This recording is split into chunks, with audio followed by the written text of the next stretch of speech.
Pour comprendre la vie de Moïse, le prophète que le Seigneur Dieu a levé du milieu de ses frères, Deutéronome 18, 15, 18, il nous faut voir comment Moïse était un homme avec de grandes capacités.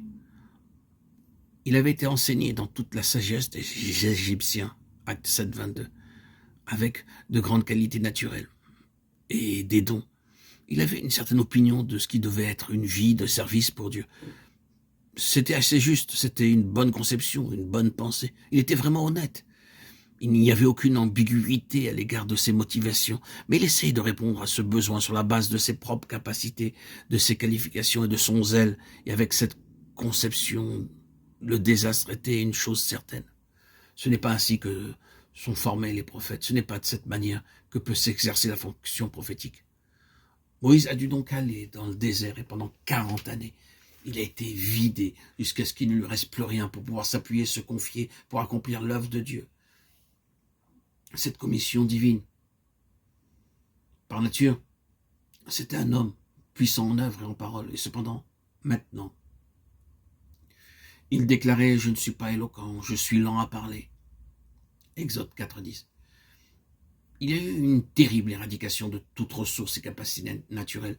Et je ne pense pas que Moïse voulait être désagréable à Dieu en répondant ainsi. Il ne voulait pas dire « Tu n'as pas voulu que j'y aille auparavant, alors je n'irai pas maintenant ». Je crois que c'était un homme qui était sous la discipline divine et qui était parvenu à un stade élevé dans ce domaine. Un homme qui est susceptible et irritable ne fait aucun effort pour aider les autres.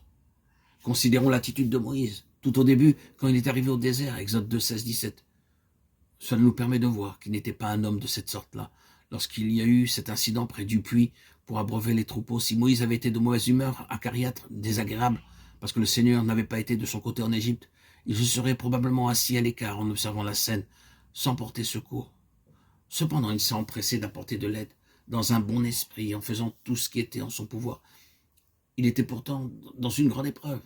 Ce sont les petites choses qui permettent de voir ce qu'est un homme. Nous passons par des temps d'épreuve, de tests, sous la main de Dieu. Et nous sommes parfois enclins à penser « Le Seigneur ne veut pas de moi, il n'a pas besoin de nous ». Alors, nous nous laissons aller, ne nous occupons plus de rien. Nous sommes découragés sous le poids de nos épreuves et nous sommes devenus inutilisables. Je ne crois pas que le Seigneur soit jamais allé vers une telle personne pour l'utiliser. Élie s'est découragé. Il est parti au désert. Il est allé dans une caverne sur la montagne. Cependant, il a dû parvenir à un certain point avant que le Seigneur ne puisse faire quelque chose avec lui. Que fais-tu ici, Élie? 1 Roi 19.9. Le Seigneur ne va jamais vers un homme pour lui confier une tâche quand il est désespéré.